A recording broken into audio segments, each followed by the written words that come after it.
Well, hello. I wanted to go. I know it's Saturday. There's college football on, although there's not really that many great games on. I don't even think there's any top 25 matchups on today. No, if you've been following what's been happening in Texas and you've been following our updates on it, today, right here in Texas, the Texas Senate voted to acquit Texas Attorney General Ken Paxton on all impeachment charges brought by the House. This is absolutely huge.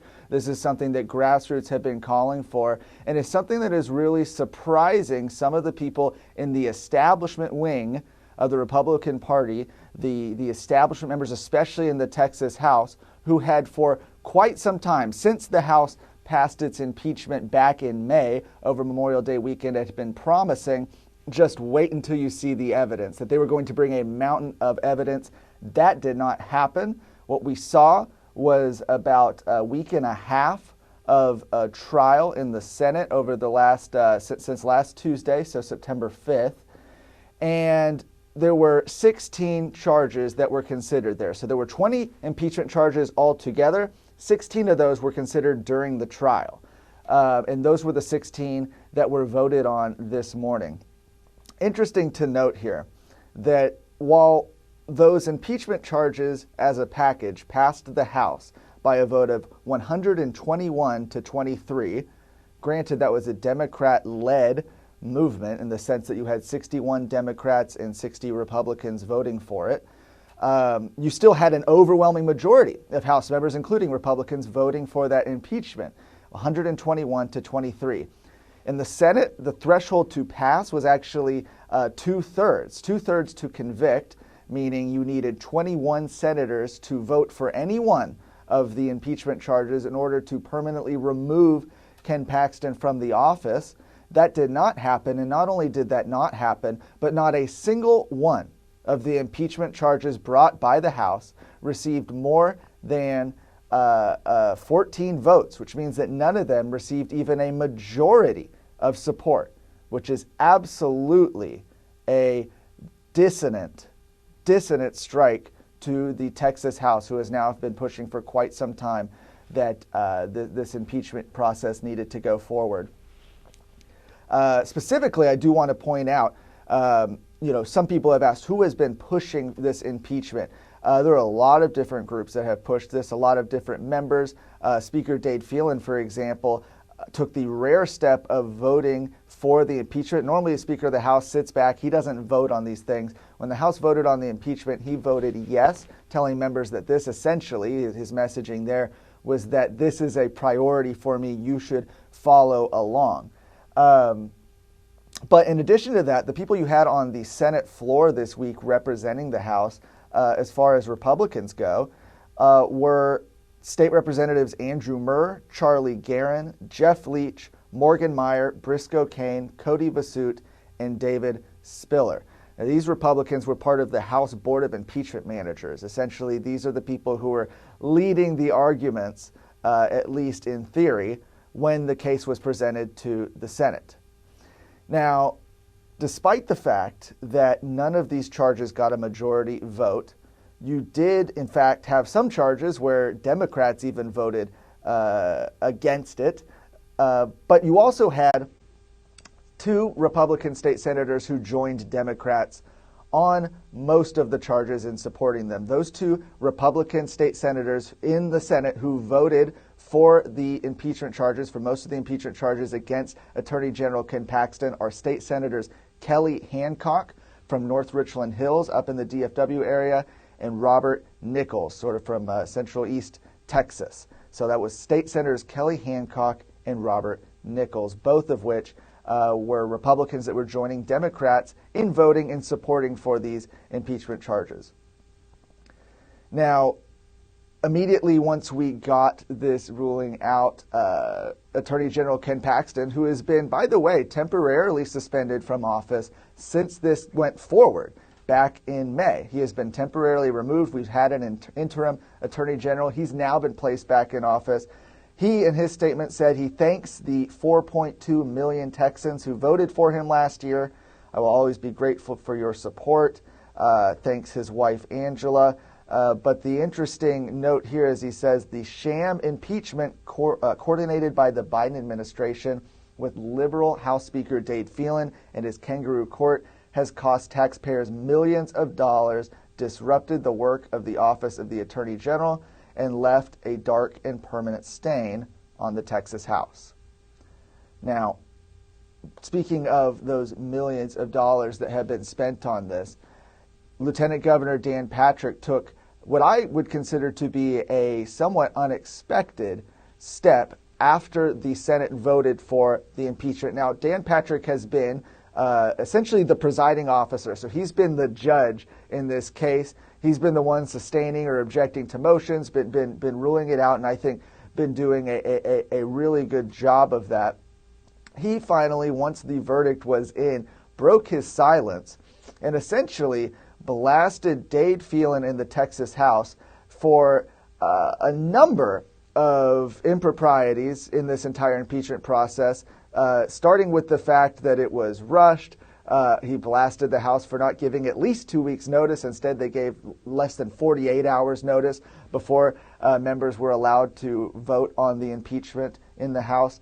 He blasted them for not talking to witnesses and getting witnesses under oath, for even reaching out to Paxton or having any of them forward. I mean, he lists just the number. And we're going to have that video up on TexasScorecard.com, but also right here if you follow me on X. I'll have that video posted as well once we have it. But he also noted that this was a waste, essentially, of taxpayer dollars, of millions of taxpayer dollars. And he says that next week he is going to initiate a full audit of the cost to Texas taxpayers, not only for the House's part in this impeachment process, but for, and that includes, by the way, the lawyers, the lawyers they were hiring at $500 an hour, the House members that they were brought in there paying, et cetera, but also what that cost to the Senate. His estimate was that it would cost millions of dollars. He wants to see a full tax audit on that. Certainly not putting Dade Phelan in a great position. As I mentioned at the front, you had Dade Phelan, the Speaker of the House, essentially leading his members, who most of them had no time to really consider this impeachment. They didn't have any of the actual evidence to look through. Of course, the fact of the matter is as we know from watching the trial, maybe the reason they didn't have a lot of that evidence to look through is because a lot of it didn't exist to begin with. But they didn't have this evidence to look forward through. They were rushed through, and they were rushed through because Speaker Dade Phelan essentially told them it will be okay. This is a priority of mine. Trust us. We're going to lay out this case. Of course, as we saw the trial go, very, very little, if nothing, in the way of evidence. In fact, you had some of the very people the prosecution was calling as witnesses, the people who reported Ken Paxton to the FBI for his alleged wrongdoing, said they went and they didn't have evidence when they did it. So this is something that Dan Patrick is now blasting, that you have more and more people out there blasting. And in fact, just recently and just after this decision was released, you have even a State Representative Brian Harrison, who is somebody who has been increasingly vocal against House leadership. He did vote for Dade Phelan back in January, but has since been increasingly critical of not just Phelan, but some of the Republican members of House leadership that lead up many of these committees. He is out there with a statement saying that Speaker Phelan must step down for empowering this Democrat effort while killing Republican priorities. He's also calling for an audit for how much this impeachment trial cost. And so, if you're just catching up, if you didn't follow this process, this is something that has gotten attention not just here in Texas, but has gotten attention nationally, as you now see that the Texas House and the Texas Senate have both essentially put down their markers for where they stand. The Texas House, of course, being in favor of getting rid of one of the most effective, if not the most effective, attorneys general in the country, and Ken Paxton, somebody who had the backing of former President Donald Trump, of Senator Ted Cruz, of the Republican Party of Texas, of the grassroots, you name it. You could see tons of support for Attorney General Ken Paxton during this trial. And then on the other hand, you have the Senate, who has soundly rejected these accusations and soundly rejected this impeachment process, and Lieutenant Governor Dan Patrick, who is out there as well saying essentially that this House impeachment process was handled extremely, extremely poorly. He even put that into the record. So when we have the record, the transcripts of everything that happened in this impeachment trial over the past couple of weeks, that will be bookending. It will be Dan Patrick's speech about Dade Phelan and the House.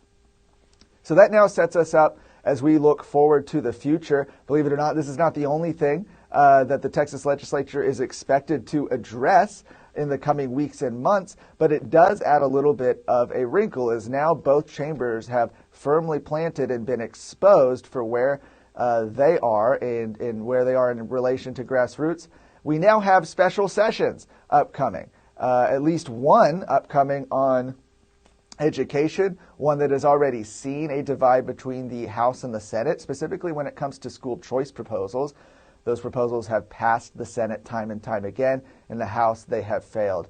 Governor Greg Abbott, who has been silent for the most part in this impeachment process, did release a short statement saying the jury has spoken. Attorney General Paxton received a fair trial. He's done an outstanding job representing Texas, pushing back against the Biden administration. I look forward to continuing to work with him to secure the border and protect Texas from federal overreach. So a very interesting statement to come from the governor, who has up until this point remained fairly silent on this.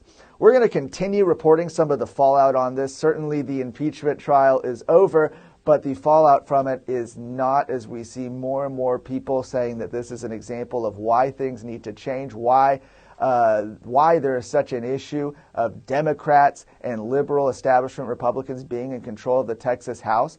For that, this is really only the beginning as more and more attention gets focused on that. You can follow all of it at TexasScorecard.com. Subscribe right here, share this video right here on my X at bwaltons, BWALTENS. For right now, I'm going to sign off. Thank you for joining.